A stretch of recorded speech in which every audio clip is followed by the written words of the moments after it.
¿Pasaron los comandos? Sí, ahí empecé a grabar. Ok, fantástico. Bueno, buenas tardes a todos. Bienvenidos a la última etapa. Ya no nos queda absolutamente nada de lo que es esta cursada.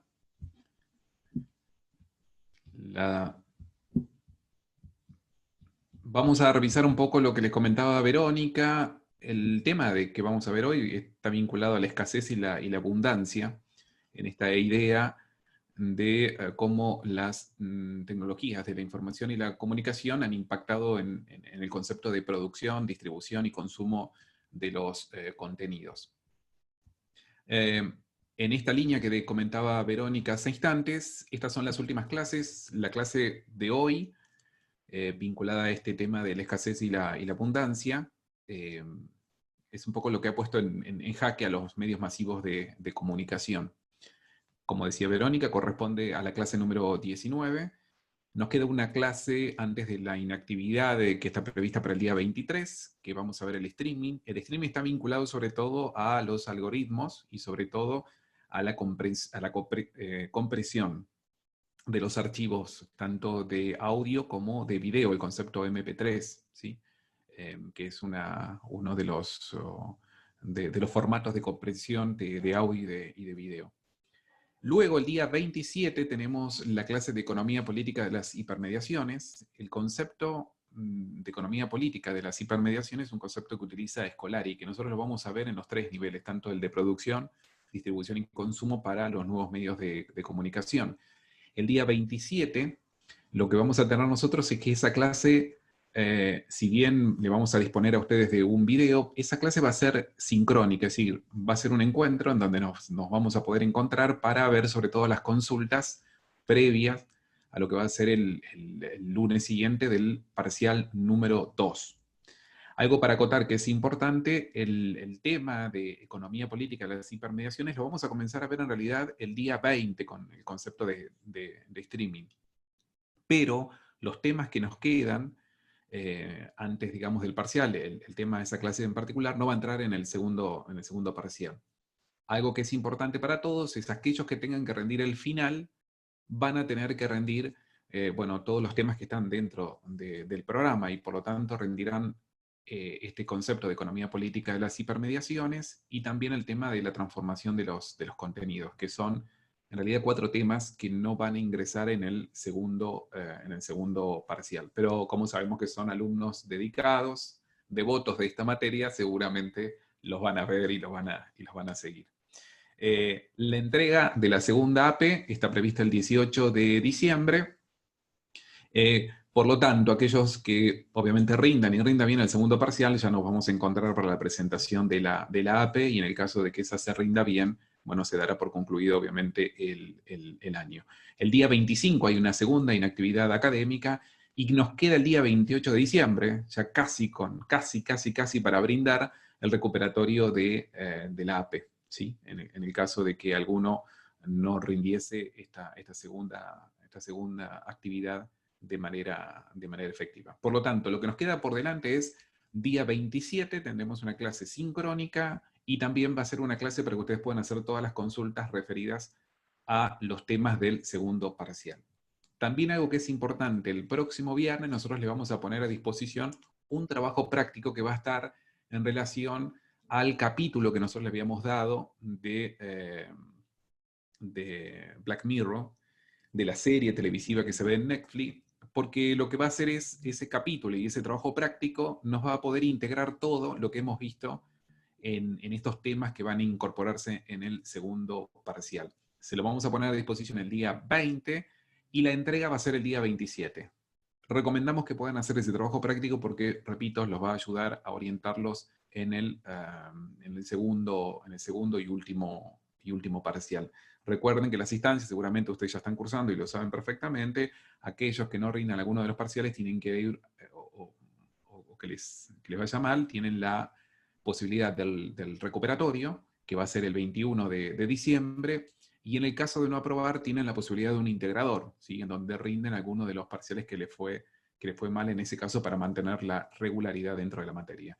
Lo vamos a discutir luego, pero recuerden la aprobación de los parciales, los trabajos prácticos y la asistencia es la conformidad para que ustedes puedan obtener, obviamente, la regularidad de la materia y, por el otro lado, la posibilidad de promocionar la materia. Último tema que les comento a algunos de ustedes, está vinculado, nos llegó la planilla a través del sistema de aquellos alumnos que están regulares. Nos aparece dentro de la lista algunos alumnos que no figuran en esa lista. Y por lo tanto, lo que les vamos a pedir a ustedes es que sigan. Esto tiene que ver porque algunos seguramente está cursando alguna regularidad y no le pasaron la nota aún de la mesa final, o alguno que rindió su ingreso y le falta alguno de los seminarios, alguna de las materias que era de ingreso. Esa materia seguramente la nota no fue pasada al sistema y por lo tanto no aparecen ustedes de manera regular. Si quieren después por privado les vamos a pasar cuáles son los nombres de las personas que están en esa condición para que ustedes puedan hacer el seguimiento en división alumno. También es cierto que hemos hecho las consultas y división alumno con esta cuestión de la situación que se vive de aislamiento, está con mucho trabajo y es posible que alguna de las notas, si bien ya están, no esté cargada y por eso ustedes no aparecen en la planilla final. Pero como son ustedes los que tienen que seguir la situación académica de cada uno de ustedes, bueno, le vamos a pedir que hagan todas las observaciones y hagan el seguimiento de su situación académica con división alumnos. Dicho esto, Marce, hoy yo les puse un aviso y les puse el listado de alumnos que no aparecen en la lista, perfecto. más que nada por esto que dice Marcelo, que vayan haciendo un seguimiento, si bien hemos consultado y tienen tiempo, para poder pasar la nota de regularización o promoción de esta materia, tienen que estar en los registros. De todas maneras, no se preocupen, no se alarmen, no se desesperen, que en el caso de que llegue el momento de tener que pasar las notas y algún alumno tenga algún inconveniente para no estar dentro del listado, hay algunos otros tipos de mecanismos para poder reservar la nota y demás, que la reserva no la cátedra, porque puede ser que mañana nosotros no estemos más y ustedes perderían la nota, sino que la reserva división alumnos o la parte de alumnos. De todas maneras, sería interesante que cada uno de aquellos que todavía no está en estos listados vaya haciendo el seguimiento de cuál es su situación para evitar este tipo de inconvenientes administrativos. Es simplemente por esa cuestión, no por un capricho nuestro, ni por ningún tipo de problema que surja dentro de esta cátedra, sino para el cursado en general. Más que nada les puse esos nombres para que, ahí Martina lo copió, para que estén al tanto de cuáles son los alumnos que no están inscritos como alumnos regulares de la materia. Después cada uno, si quiere hablarme o dejarme acá el mensaje y demás, lo tengo en cuenta, pero es simplemente a tono informativo. Bien, vamos a continuar entonces con la exposición de la clase de hoy y al finalizar, como le comentaba Verónica, bueno, escuchamos preguntas, consultas con respecto a la APE, ¿sí? Algún punto en particular que nos quieran hacer algún tipo de consulta. También estamos dispuestos, en función de la mensajería del campus, si alguno necesita, algún grupo necesita cuestiones específicas y se quiere reunir con nosotros, no hay ningún tipo de problema, coordinamos un encuentro a través de alguno de los medios que pueden ser a partir del Zoom o de Meet o alguna de las plataformas para poder reunirnos ya de manera específica con alguno de los equipos que quieran hacernos consulta de manera puntual. En función de la devolución que le hizo Verónica de su tema, al finalizar de la parte esta expositiva y nos quieren hacer consulta, ningún tipo de problema, ¿sí? Bien, con respecto al tema de las lecturas, lo que estamos viendo, comenzando la clase, la unidad número 4, están vinculados a dos textos de Scolari. Uno de ellos, El fin de los medios masivos. Lo que nosotros le hemos dado para leer a ustedes es en realidad el prefacio, la introducción a este libro. Es un compendio en realidad que surge a partir de unas jornadas de un congreso realizado en el año 2008, en donde se presentan distintos profesionales que analizan los medios masivos de comunicación versus lo que está ocurriendo con el mundo digital y estos nuevos medios. A partir de ese congreso se reúnen las actas, se ponen en diálogo los académicos y finalmente publican este libro, que es muy interesante, por cierto, y en estas primeras páginas que nosotros les damos a ustedes para leer, hay un resumen y un compendio de lo que van a poder encontrar. Lo que van a ver es que como lectura, donde ustedes pueden ampliar la lectura, encuentran el texto, ¿sí?, de aquellos materiales que en este prefacio ustedes van a encontrar tal vez interesante y que quieran profundizar, lo pueden hacer sin ningún inconveniente. El segundo libro, también de Carlos Escolari, este semiólogo que reside en este momento, es argentino él, pero reside en España, está vinculado a el texto que se llama del Pac-Man a la gamificación. Ese es el capítulo que ustedes tienen que leer, que cuenta un poco cómo se da el concepto de la narrativa, ¿sí?, esto del game, del juego, y cómo esa idea, digamos, la empiezan a aplicar los jóvenes, ¿sí?, vinculados a otros contextos de consumos culturales. Ese libro también está dispuesto en su integridad en el campus. El punto que ustedes tienen que leer es este, en particular el capítulo, ¿sí?, que tienen ustedes para leer. Aquellos que pudieron compartir la última clase, que era asincrónica del viernes pasado, veían esta frase en particular de uno de los titulares en ese momento, año 2010, de un ejecutivo de Time Warner, una de las compañías, una de las principales compañías que producen contenidos, ¿sí? Hoy en día Warner está a cargo de HBO y del proyecto Max, ¿sí?, que es la idea de esta plataforma en donde reúnen contenidos, ¿sí?, que son obviamente contenidos on demand, contenidos pagos, algo parecido a lo que es la plataforma, en este caso, de Netflix. Y él decía en esa oportunidad, comentábamos, que le preguntaban en una entrevista que hacían en el diario The New York Times, le preguntaban qué pasaba con Netflix, ¿sí?, y si finalmente Netflix iba a ser el nuevo tipo de consumo. Recordemos, año 2010. Y él tuvo esta respuesta al decir que, bueno, era como comparar si el ejército albanés, decía él, iba a tomar el mundo. Bueno, un par de años después la historia un poco está aclarada en este sentido, en donde efectivamente la forma de consumo de Netflix se impuso. Y no solamente se impuso, sino que llevó a las grandes compañías productoras de contenido más o menos a seguir cuál era el rumbo que había iniciado esta plataforma de streaming a nivel global. ¿Recuerdan ustedes cómo es el negocio de Netflix? En realidad, el negocio de Netflix aparece con la idea del videoclub, ¿sí? Algunos de ustedes seguramente ni siquiera saben lo que es un videoclub, pero era esta idea donde se disponían de CDs y uno que tenía la posibilidad de reproducir, porque tenía en este caso la máquina de reproductora de CD, iba hasta el lugar, ¿sí?, y había una cantidad de películas donde uno hacía el alquiler de esa película. Uno terminaba de ver la película y, ¿cómo se llama?, devolvía el CD. Y a alguien se le ocurrió decir, bueno, pero si estamos haciendo esto y tenemos internet, ¿por qué hay que ir hasta el local? Y si nosotros ponemos esto en línea y lo ponemos dentro de un servidor y entonces la persona nos paga una X cantidad de dinero y puede acceder finalmente al contenido en donde rutea directamente al servidor donde tenemos nosotros alojado todo este contenido. Esto que empezó así, hoy en día se complejizó mucho más porque cada uno de los proveedores lo que hace Netflix es darle directamente un servidor, es decir, una computadora grande con capacidad en cuanto a la velocidad y el almacenaje que puede tener de eso, y entonces uno ingresa con una clave, tiene un número de usuario, hay obviamente una lista, digamos, de contenidos, y uno puede acceder, digamos, a ese tipo de contenidos. Decía, Netflix hoy en día a cada uno de los proveedores le entrega un servidor para que ese ruteo no lleve, digamos, al servidor principal de Netflix, sino que lo hace directamente desde un ruteo local.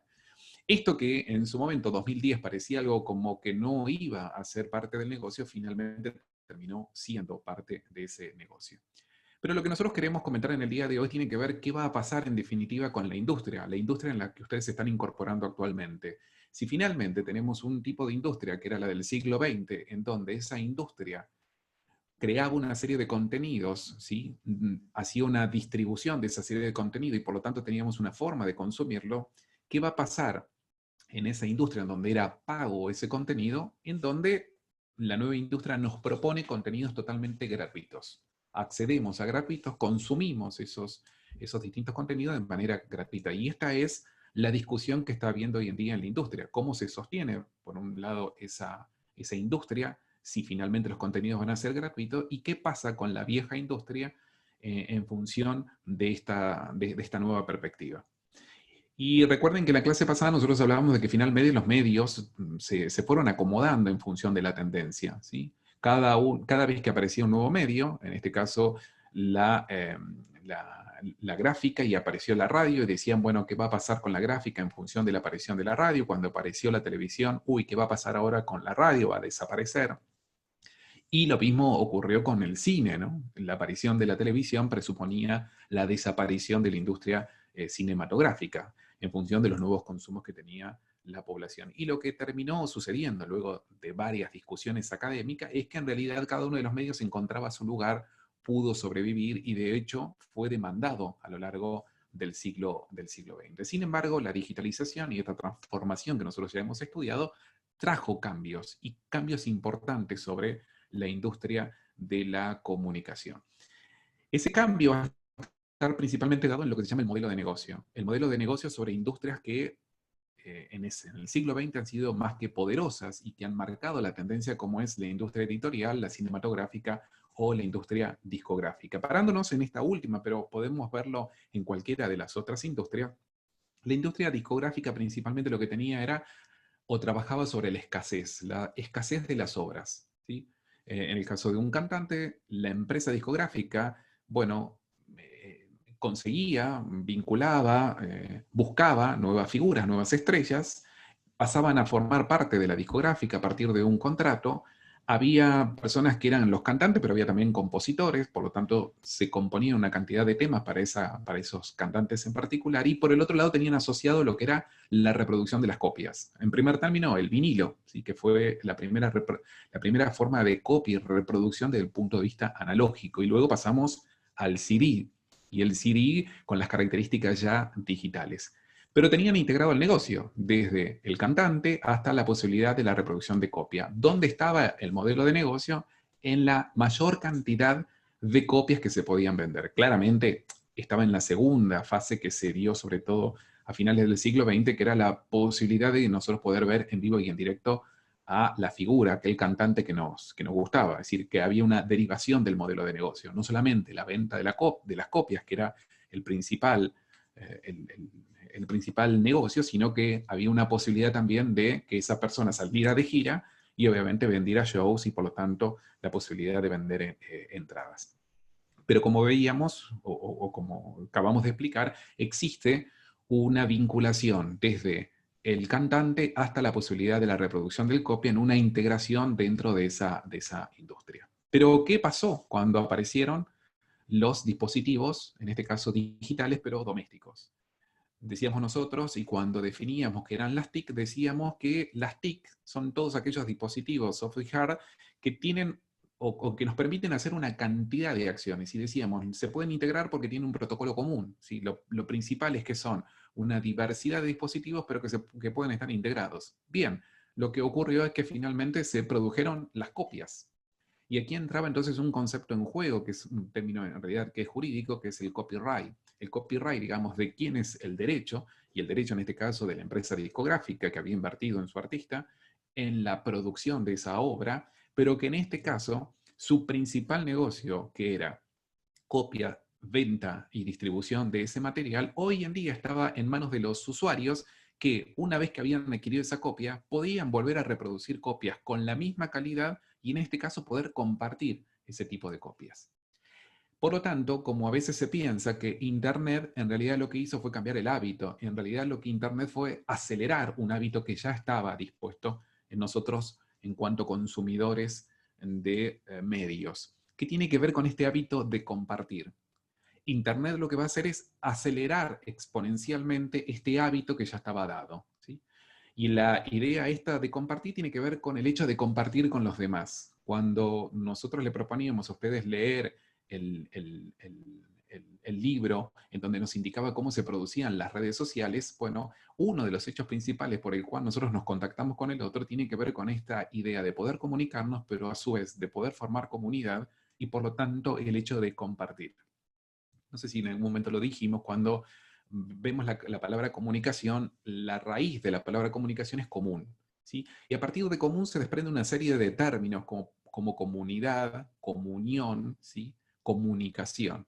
y el hecho está vinculado a la posibilidad de tener para compartirlos con los otros. Algunos autores hablan que la verdadera comunicación se da en el seno familiar, porque es ahí donde nosotros realmente compartimos, ¿sí?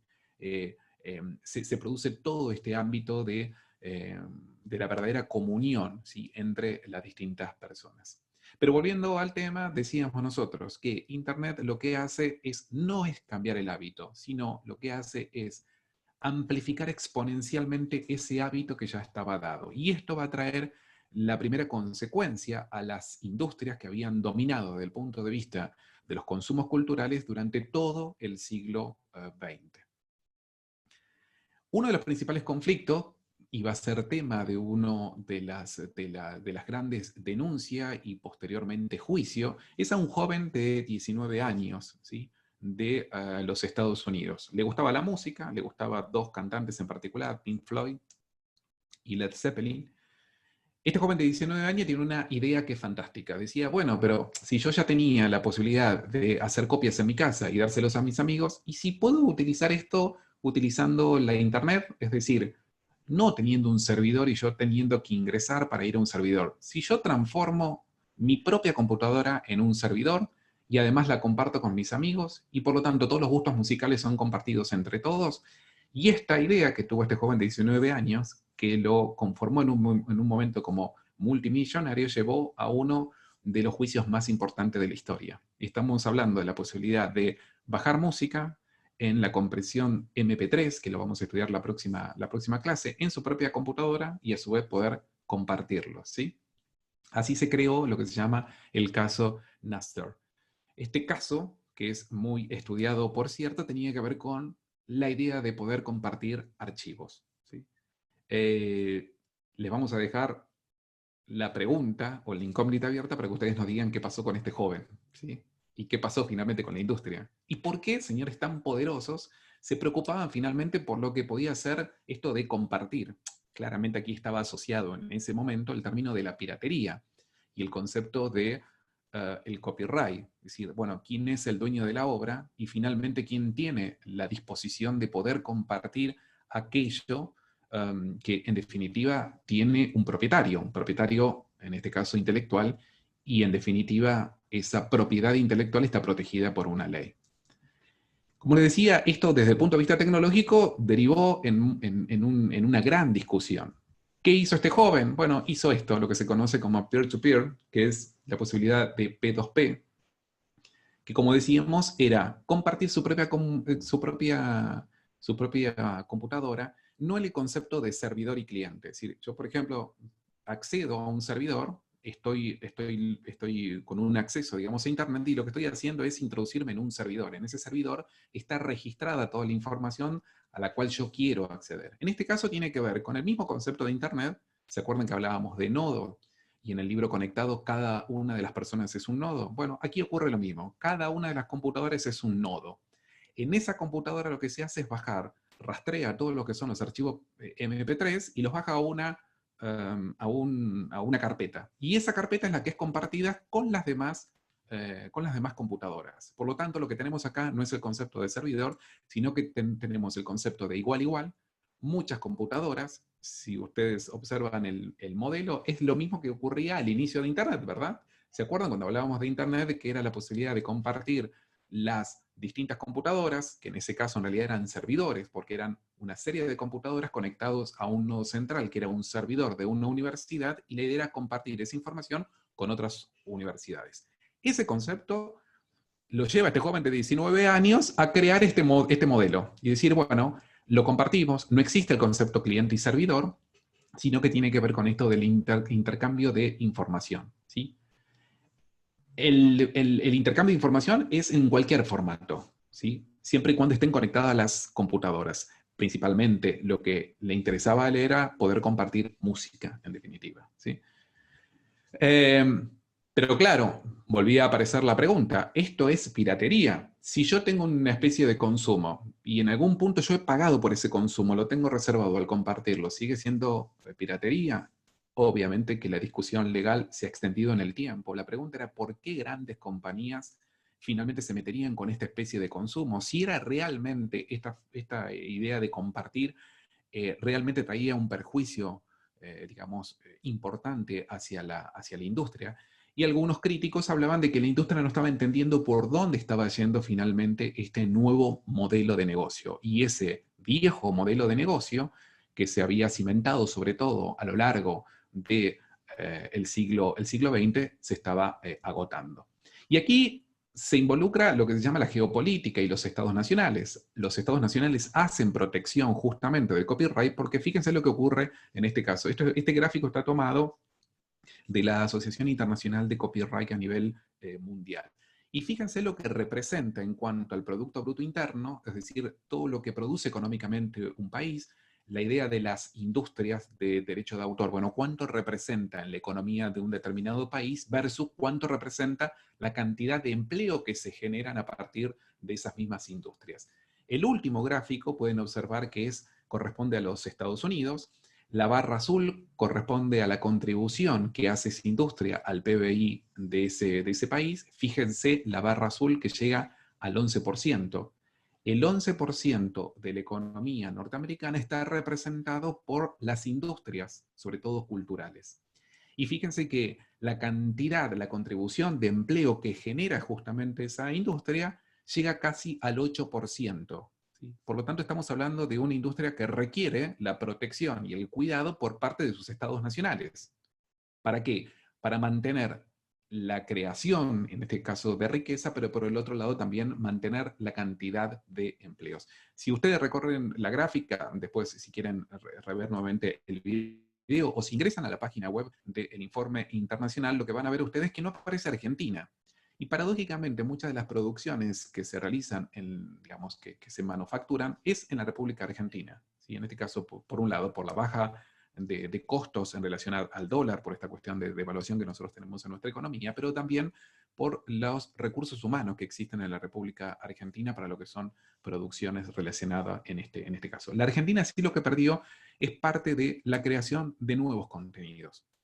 Recordemos que en el siglo pasado, Argentina era uno de los grandes productores de contenidos a nivel internacional. Y esto lo fue perdiendo en manos de otras industrias, como por ejemplo la industria brasileña, ¿sí? En cuanto a creación de grandes producciones. Pero esto que decíamos nosotros, que fue cambiando a lo largo del siglo XX, bueno, algunos se dieron cuenta, principalmente lo que se llaman las industrias nativas digitales. Por caso, esta es una de las plataformas que corresponde a Apple, pero vemos que existen otras plataformas. De hecho, nosotros cuando le preguntábamos a ustedes cuáles eran sus consumos culturales, uno de los principales consumos culturales tiene que ver con la música. Y la música es consumida a través de la radio, obviamente, por algunos de los dispositivos que ustedes tienen, pero otro es consumido en línea, lo que se conoce como el consumo en línea. Y ese consumo en línea tiene que ver, para aquellos que son usuarios de Apple, con iTunes, ¿sí? Que es esta especie de galería virtual en donde se ha dispuesto esos contenidos que produce la industria cinematográfica. Y fíjense en algo que es interesante, que ha pasado a lo largo de toda esta industria, desde los contenidos periodísticos hasta los contenidos musicales o los contenidos vinculados a lo audiovisual.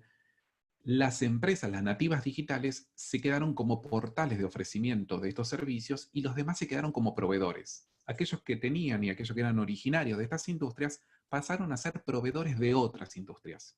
Y por lo tanto, el gran tema de tensión es quién fija el precio. El precio acá de fijación está siendo hoy en día a partir de estas plataformas que nos ofrecen a nosotros en realidad ese contenido. Hoy en día la piratería, digamos, ha bajado como consecuencia de que el precio de accesibilidad a la música es mucho más barato que esto de estar recorriendo la red para estar buscando aquellos temas, ¿sí? Tanto temas musicales como producciones audiovisuales que nos interesan. Bueno, salvo a nosotros que por esta cuestión de costos generalmente y estando muy lejos del mundo y muy devaluados, nos cuesta bastante. Fíjense en el epígrafe que tiene esta filmina que les acabo de compartir a ustedes. La Comisión Europea en el año 2013, en su informe, concluye que las descargas no perjudican los ingresos de la industria cultural. Y esto fue un análisis que hizo la Comisión Europea en función de esto. Che, nosotros tenemos que poner mucho dinero, en definitiva, para crear una serie de legislación de protección de una industria, en función de, bueno, cuánto es lo que aporta esta industria, cuánta generación de empleo finalmente realiza esta industria. Bueno, luego de este informe, en 2013, lo que se llega a la conclusión de que, bueno, no hay un perjuicio real en cuanto a esto del compartir, en cuanto a esto de las descargas. Por lo tanto, tenemos un tiempo acá, ¿sí? El tiempo que tienen las industrias, entonces, tanto de contenidos para adaptarse a esto que llamamos un mercado mucho más abierto, un mercado que tiene una abundancia en cuanto a contenidos, que es 100% digital, bueno, ese tiempo no es enorme, es poco y se va achicando cada vez más el tiempo que tienen estas industrias para poder adaptarse. Entonces, lo que ha ocurrido finalmente, según se desprende de muchas investigaciones, que nosotros, en tanto ciudadanos, entendemos que si desaparece alguna de estas grandes industrias, ¿sí?, tal cual nosotros las conocemos actualmente, que son las productoras de estos grandes contenidos, bueno, esto en realidad no va a tener como consecuencia la muerte de la cultura. Y acá hay algo que es interesante. Hay mucha más gente produciendo de manera gratuita contenidos que a su vez compiten con estas grandes producciones que son pagas y a su vez nosotros estamos más dispuestos a consumir también contenidos. Por lo tanto, es una industria que se ve en espejo, ¿sí?, permanentemente. Mayor nivel de competencia, mayor gratuidad versus pago de esos contenidos y la idea que tenemos todos o la disponibilidad que tenemos todos de consumir dentro de esta mayor oferta que hoy en día se presenta. Ahora bien, como decíamos nosotros, Internet se crea bajo el concepto de la gratuidad, ¿sí?, el concepto de compartir, el concepto de la comunicación. Y como habíamos visto nosotros, cuando se crea Internet no se registra esta idea. Todo lo contrario, tanto Internet como la web, como los distintos protocolos, como fue el arroba que permite identificar a los servidores para lo que es la mensajería y los correos electrónicos, todo eso no fue registrado, es decir, que tuvo una patente y por lo tanto alguien podía reclamar a partir del uso, ¿sí?, de esos inventos. Todo lo contrario, el concepto es la gratuidad. Y esto se hizo tan básico en nuestra forma culturalmente de pensar, es que surge la pregunta, bueno, si Internet es gratis, el concepto era estrictamente de gratuidad, ¿por qué yo debería pagar por los contenidos? Y como decíamos, esta pregunta trae un problema serio a las grandes industrias que ofrecen contenidos y esos contenidos obviamente son pagos. Claro, la gran pregunta es aquí, si tenemos una producción cinematográfica y nosotros queremos ver esa producción cinematográfica, eso tiene un costo. Y efectivamente tiene un costo de producción, de edición, de distribución, pero además tiene un costo de producción en cuanto a la idea que se gestó y desde la contratación de actores a todo el personal técnico que hizo esa producción. Y aquí es un poco la pregunta en debate que se viene. Bueno, ¿quién va a sobrevivir? ¿Cómo va a sobrevivir esas grandes industrias versus la idea de la producción que podemos hacer cualquiera de nosotros y que la podemos compartir en Internet? Y aquí es uno de los puntos que es interesante, tiene que ver con esta idea de estar conectados. Como ya hemos indicado, creo, en una clase, esta idea de la sonrisa, ¿sí?, que la utiliza el logo de Amazon, ellos indicando de que a partir de su plataforma podían ofrecer de la A a la Z todo lo que uno quiera, digamos, comprar a través de Internet, lo puede hacer en esa plataforma, pero el concepto viene un poco más atrás, que es el concepto de Internet y el concepto de nodo. Un nodo se conecta con otro nodo. ¿Para qué? Para de manera gratuita poder compartir, ¿sí?, contenidos. Al estar conectados, compartimos ese contenido. ¿Y cómo lo compartimos? De manera gratuita. Y esta es la base, si ustedes quieren, tecnológica y económica que hoy en día está funcionando. Por lo tanto, en esta cuarta unidad lo que nosotros estamos haciendo es el ingreso a este concepto de lo que se llama la hipermedia, y esa hipermedia está vinculada a un concepto económico, ¿sí? Por eso vamos a ver la hipermediación, la economía política de la hipermediación en función de los niveles que hacen finalmente a la constitución, a la producción de un contenido, en este caso, a ser compartido por el medio Internet. Siempre vamos a hablar de los tres parámetros: creación, desarrollo y mantenimiento, en este caso, ¿qué? De una industria. Como decíamos nosotros, las barreras para la producción, distribución y comercialización de un determinado contenido, esas barreras cayeron. Miren que en economía se habla de las barreras que ponen cada uno de los países a la hora de ingresar distintos productos, a partir de importar distintos productos, y las barreras que existen a la hora de que yo quiera exportar un determinado producto. Por caso, la Argentina quiere exportar su producción agrícola ganadera, en este caso a Europa, y Europa pone una serie de barreras, ¿para qué? Para intentar proteger a aquellos que son sus productores. Estas barreras tienen que ver con barreras sanitarias o barreras ambientales, y esto hace una serie de medidas que deben cumplir los productores para poder ingresar sus productos. Pero el fin, en realidad, lo que se persigue es intentar contener el ingreso de productos para poder mantener a los productores locales. Las barreras de ingreso a lo que es la industria de los contenidos en el ámbito estrictamente de Internet cayeron. Y cayeron como consecuencia de lo que estudiamos en las unidades pasadas, en esta idea de una mayor disponibilidad de elementos que son de fácil uso. Antes yo, para hacer una producción, en este caso con calidad digital, necesitaba de equipos, y de equipos muy importantes.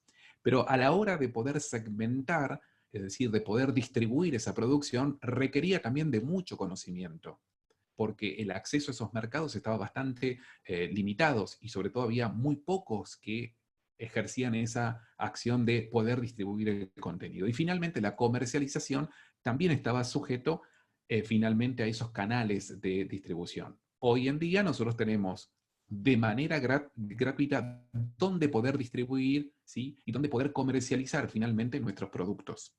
Y esas barreras, por lo tanto, que era una barrera estrictamente tecnológica y obviamente de costos, caen con la multiplicidad de dispositivos de fácil uso por un lado, y por el otro lado de bajo costo, ¿sí? Por lo tanto, la industria del siglo XX se basaba en esto, en la producción, distribución y comercialización. Por eso ustedes van a ver en nuestro programa que aparece el concepto de la hipermedia bajo estos tres niveles: producción, distribución y comercialización, que no es ni más ni menos que lo que se asemeja a cualquier producto. Si ponemos por caso una pizzería, hablamos de los tres niveles que comentamos anteriormente y que son propios del estudio de las ciencias económicas: producción, distribución y comercialización. Ahora bien, dentro de ¿la creación es cara o es barata? Sería la pregunta. Bueno, en principio, la creación es barata. Digo, me hago esta consulta. Yo quiero quiero crear un tema. Bueno, en principio no sería caro producir un tema. Me pongo con una guitarra, tal vez tengo una buena composición, ¿sí? La idea de la creación en principio no es cara. Pero ¿dónde está lo caro para una industria? ¿Sí? En estos tres niveles: producción, distribución y comercialización, ¿creen ustedes? Bueno, va a estar en la idea de poder transformar esa idea que yo tengo, puede ser más o menos creativa, pero finalmente tengo una idea, que eso se convierta en un producto, pero que ese producto pueda ser compartido, pueda ser consumido por muchos, ¿sí? El cambio principal entre una industria, es decir, la del siglo XX, los viejos medios y los nuevos medios, está dado en que antiguamente eran pocos para muchos. Hoy en día hablamos de muchos para muchos, y esto se dio principalmente a partir de la idea de Internet, ¿sí? Pero volvemos al mismo punto. Crear algo, ¿sí? Tener una idea, en principio no. Ciertamente alguien me podrá decir, bueno, pero una idea, si yo quiero pintar algo, esa idea, ese desarrollo, el tiempo que yo le dediqué, la formación que tuve que tener para tener esa idea, bueno, ciertamente nosotros podemos monetizar cuánto cuesta esa idea y ciertamente podemos llegar a un valor.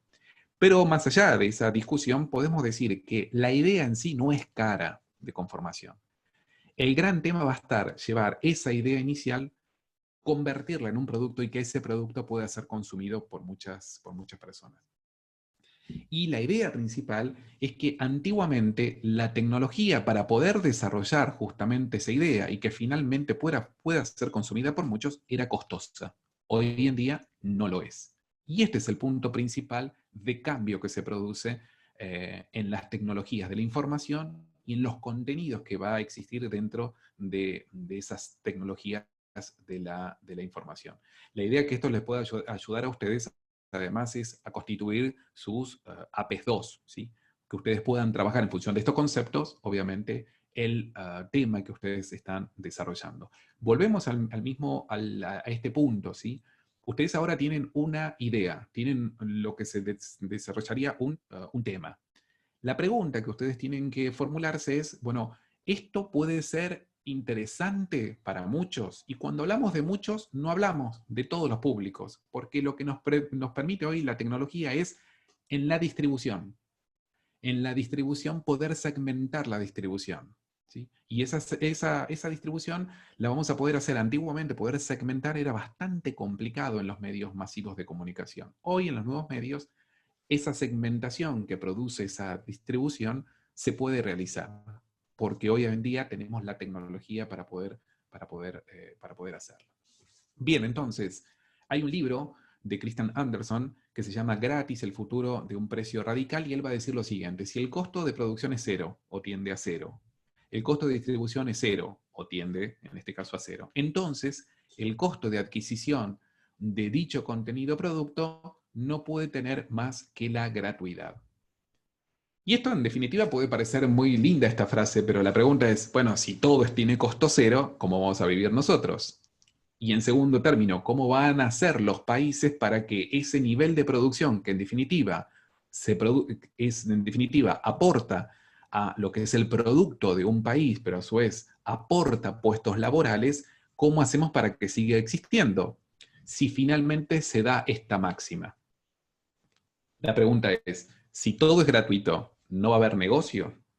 Bueno, la idea es que ustedes puedan reflexionar sobre esta pregunta, y esto es lo que se está discutiendo actualmente. Bueno, ¿qué va a pasar finalmente con estas industrias si todo va a ser gratis y no va a haber más negocio?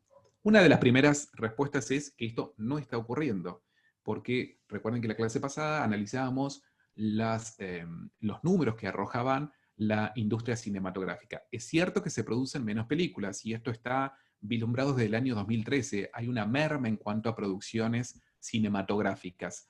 Pero no es menos cierto que los niveles tanto de producción, es decir, lo que se invierte para esas producciones, como lo que se recupera como consecuencia de que nosotros queremos consumir ese tipo de producciones, no ha mermado. Se ha mantenido en el tiempo, salvo, como veíamos la clase pasada, este último año en donde se indicaban, obviamente, como no pudimos ir al cine, las recaudaciones, tal cual estaban indicadas, habían caído estrepitosamente. Pero no es menos cierto que aquellos grandes estudios cinematográficos que, por otra parte, hoy en día producen para lo que son las nuevas plataformas, siguen teniendo peso. Es decir, tenemos esta doble instancia por el momento de convertirnos en público, pero también de convertirnos en usuario. Cuando nos convertimos en público, queremos, ¿sí?, compartir con otras personas esos grandes contenidos, esas grandes producciones. Pero a su vez, como usuario, queremos tener la libre navegabilidad y la elegibilidad de los contenidos que nosotros queremos consumir. Y aquí aparece el gráfico que veíamos la clase pasada. Esto que decíamos, bueno, Netflix finalmente no va a ser lo que dicen que va a ser. Esto ha llevado que los grandes estudios cinematográficos, las grandes corporaciones de comunicación, se hayan volcado al sistema Netflix. ¿Y qué es finalmente el sistema Netflix? Es volver a tener la posibilidad de establecer cuál es el precio de los contenidos. Porque lo que están haciendo en este caso estos grandes estudios, ¿sí?, por caso Disney, que hoy en día está haciendo toda una promoción a lo largo de América Latina para poder tener mayor cantidad de adeptos, de hecho está haciendo grandes descuentos para tener una cantidad, digamos, de usuarios, es poner a disposición el contenido, pero contenidos que ellos mismos producen. En el modelo de Netflix, como veíamos nosotros, ahora, en el último tiempo, ellos comenzaron a ser productores de contenidos, pero simplemente lo que ellos eran alojar contenidos de otros, ¿sí?, de terceros. Netflix pasó a ser productora de contenidos teniendo en cuenta que se venía esta competencia. Hoy en día Apple TV tiene la posibilidad de contenidos, ¿sí?, por fuera de los grandes estudios cinematográficos. Disney lo que ha hecho es todas las compañías asociadas, es volcar su contenido aquí. Pluto TV es parte de lo que es la empresa Viacom a nivel internacional, que a su vez tiene el estudio Warner, ¿sí?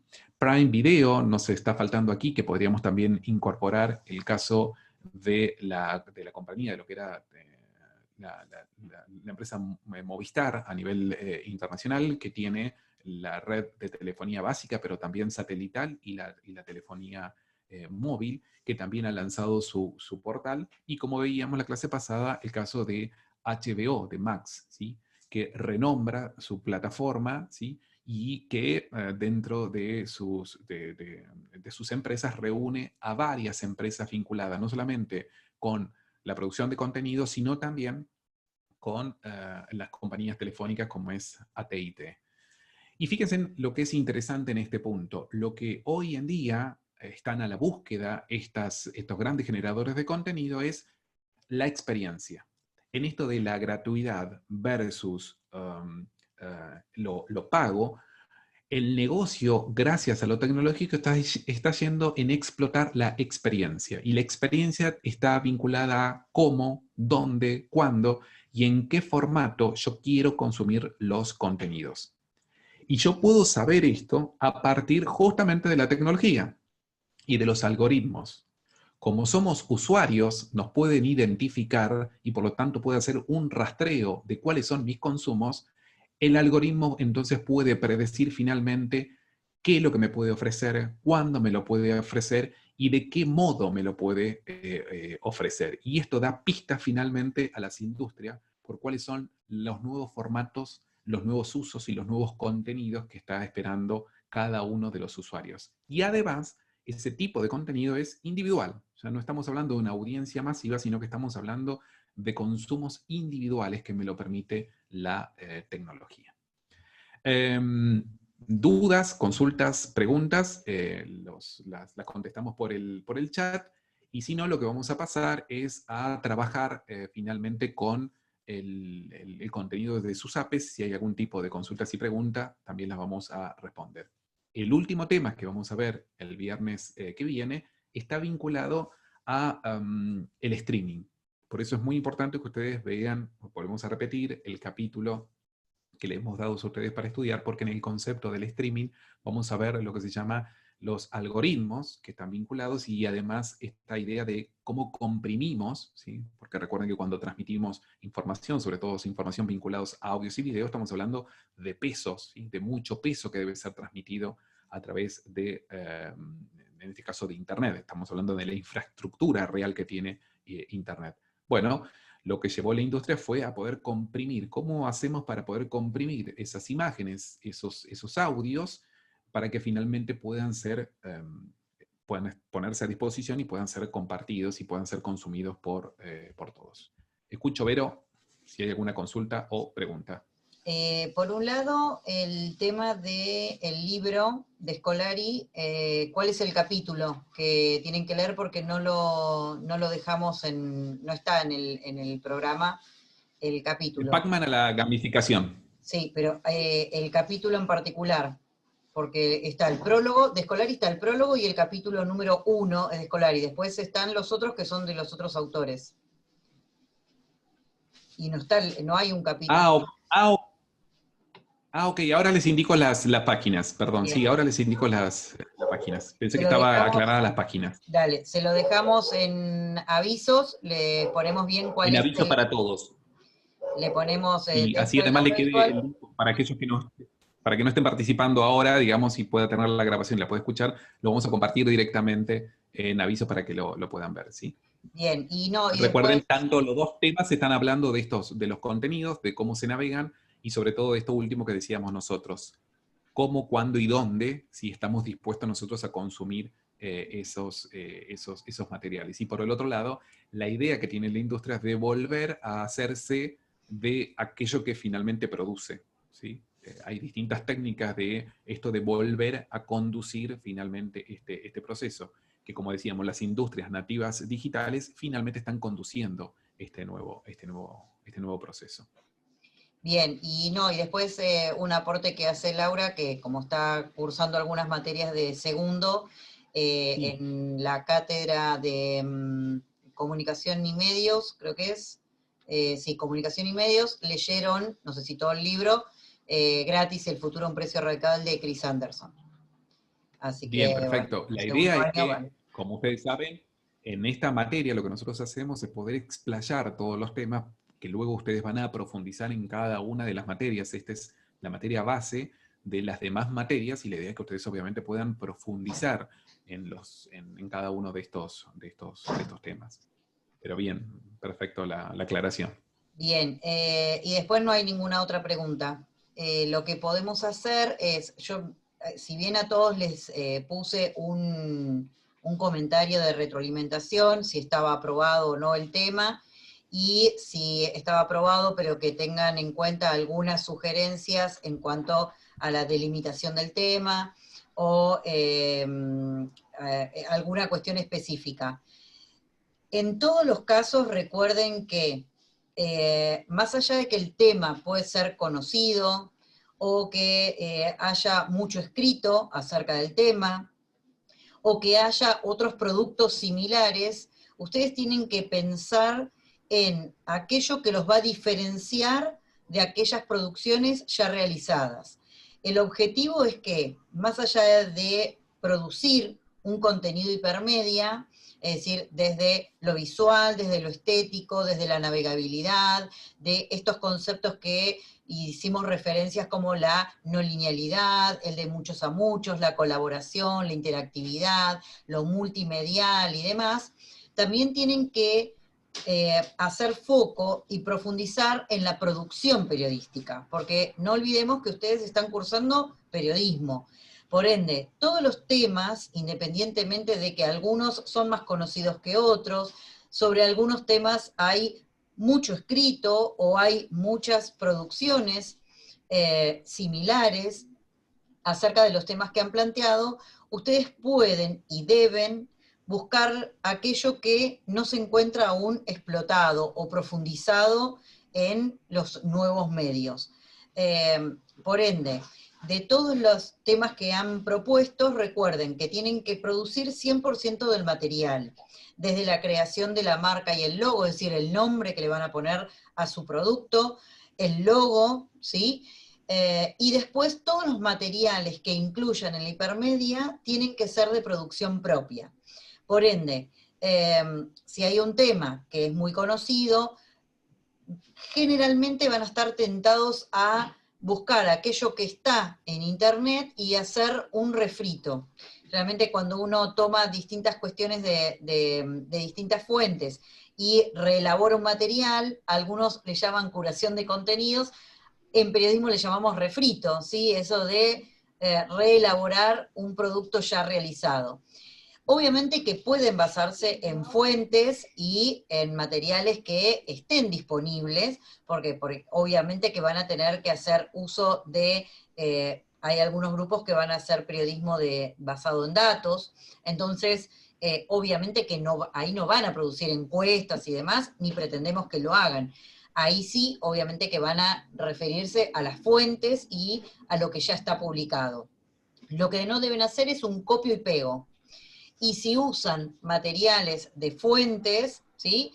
que están disponibles en internet o fuentes propias y demás, siempre identificar la fuente donde fue tomado ese dato o esa declaración o una foto, si utilizan fotos de archivos, siempre decimos que lo mejor es hacer producción propia. También entendemos que estamos en un momento muy particular en el que quizás no se puedan hacer demasiadas producciones propias en cuanto a video o material fotográfico, pero en la medida de lo posible traten de profundizar e incursionar en ese tema. Eso es una devolución en general en cuanto a todos los temas.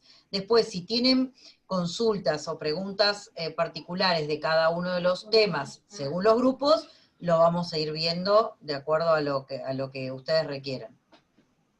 Así que si tienen preguntas, pueden abrir el micrófono o por el chat para evacuar dudas con respecto a la APE. Y una acotación acerca de, que preguntaba Darío, si el trabajo práctico número 7, que va a ser el de, que está basado en el capítulo de Black Mirror, si lo pueden hacer con el grupo que están trabajando para la APE, o se pueden reagrupar, eso siempre es libre, ustedes pueden reagruparse, cambiar de grupo, hacer con el grupo que mejor puedan coordinar este trabajo. Por ende, pueden respetar los grupos de la APE o reagruparse, dividirse, como sea. El tema es que sí es grupal, ¿sí? Y es grupal porque la idea es que trabajen colaborativamente, ¿sí? También les va a servir estos pequeños trabajos prácticos que hacemos, que son grupales, también les sirve para desarrollar luego los trabajos colaborativos, ¿sí? Bien. ¿Preguntas, dudas, consultas Yo acerca de la APE? tengo una consulta. Sí, Ay, perdón. dime. Vi que hay una etapa que tenemos que entregar el proyecto escrito. ¿Cómo Sí. tendría que ser lo que Tienen, tenemos que entregar? está todo especificado en la consigna de la AP2. ¿Qué es lo que tienen que entregar y qué es lo que tienen que desarrollar? Tienen punto por punto. Si se fijan y entran al desarrollo de la APE, van a encontrar que tienen que poner el nombre de la APE, el nombre del producto y por qué, una justificación de ese nombre, una descripción y justificación del tema que van a abordar. Tienen todo especificado. ¿Qué es lo que tienen que entregar en el proyecto escrito? Ahí lo voy a abrir, así si quieren lo repasamos. Acá está.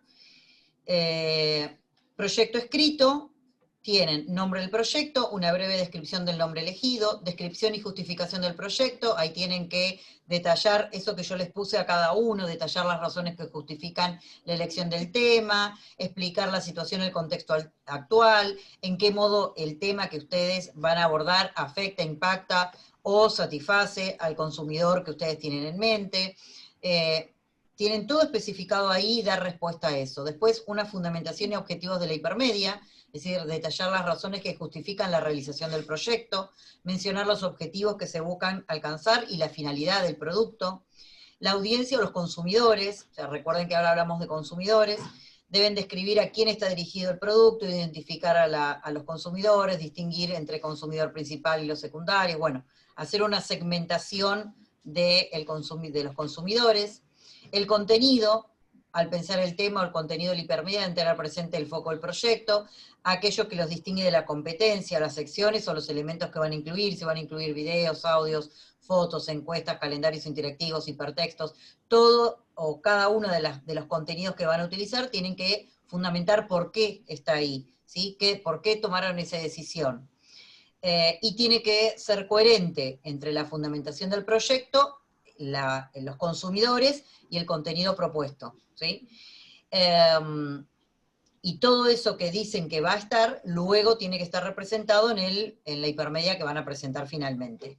Luego, el formato. Deben definir y justificar qué plataforma van a usar. Yo les puse algunas como ejemplo, como puede ser WordPress, Blogspot, WebNode, Wix, que son las páginas en realidad, o las plataformas que permiten hacer un producto hipermedia a nivel página web, pero el otro día Laura preguntaba si solamente esa era la opción, y nosotros les mostramos como ejemplo que podía ser abrir un canal en YouTube, pero tiene que estar presente todas las cuestiones que hacen una hipermedia, porque si ustedes montan un video en YouTube, eso es multimedia, es decir, tiene que estar la parte de la hipertextualidad, la vinculación, la parte de de la interactividad, de lo colaborativo, ¿sí? Van a tener que ver cómo van a suplir, si utilizan algún otro tipo de plataforma, cómo lo van a montar y cómo tienen que estar presentes todas las cuestiones que tienen que ver con el diseño hipermedial. Y por último, tienen que hacer el diseño de la hipermedia. Eso es una diagramación, se llama layout, ¿sí? En general de páginas web, o puede ser de cualquier otro contenido que ustedes o plataforma en la que van a montar su hipermedia. Lo que tienen que hacer es un diseño, una especie de boceto, maquetación, que se puede hacer con un programa o simplemente con Word, donde hacen un esquema, donde presentan un esquema de cómo va a estar distribuido ese contenido y esos materiales que ustedes tienen pensado para la hipermedia, cómo van a estar distribuidos en un diseño, ¿sí? El diseño de la hipermedia. Eso es el proyecto escrito.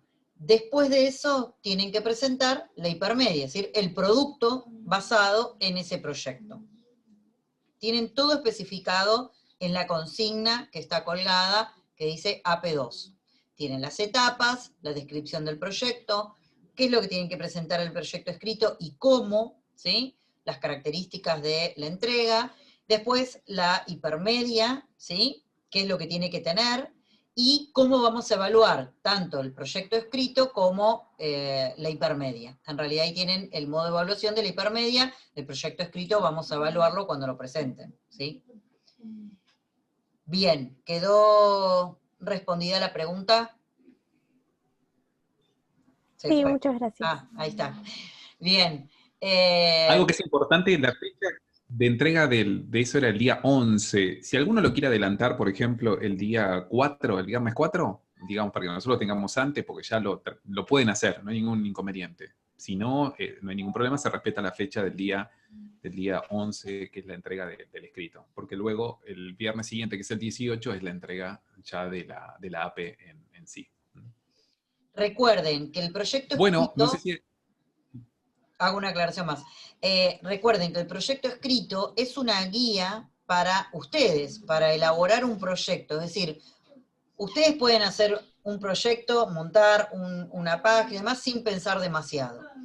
Ahora, cuando uno gesta un proyecto, tiene una idea y la quiere plasmar en un producto, una producción final, tiene que guionar esa producción. Entonces, ese guionar la producción es el proyecto escrito. El proyecto escrito es una guía para ustedes, para nosotros y para un posible inversor o a quien le quieran vender la idea o a quien quieren mostrarle la idea.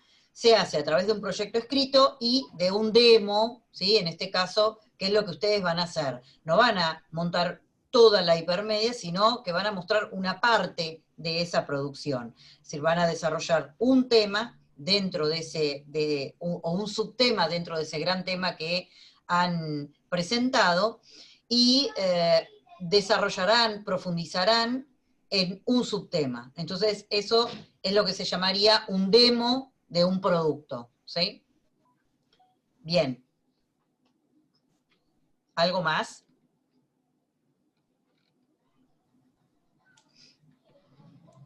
¿Alguna pregunta más? Si no, por mi parte...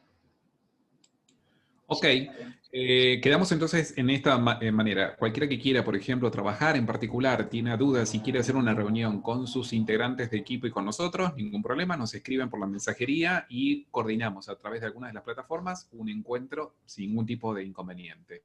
Próximo viernes, como les decíamos, vamos a colgar el trabajo práctico y el último, este tema, digamos que es segundo tema aquí correspondiente a la unidad número 4.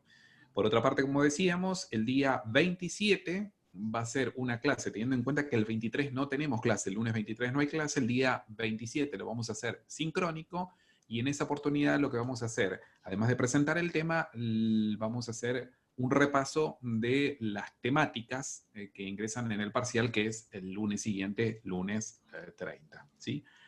Repito, cualquier consulta y demás, nos seguimos escuchando, nos seguimos hablando a través de la mensajería del campus. Gracias a todos por seguir ahí conectados, ¿sí? Por su ánimo y bueno, estamos dando ya las últimas pinceladas finales a este año académico 2020, que por cierto ha sido bastante complicado para todos. Bueno, muchas gracias a todos, buenas noches, que la pasen lindo. Nos Nos estamos vemos. viendo. Hasta luego.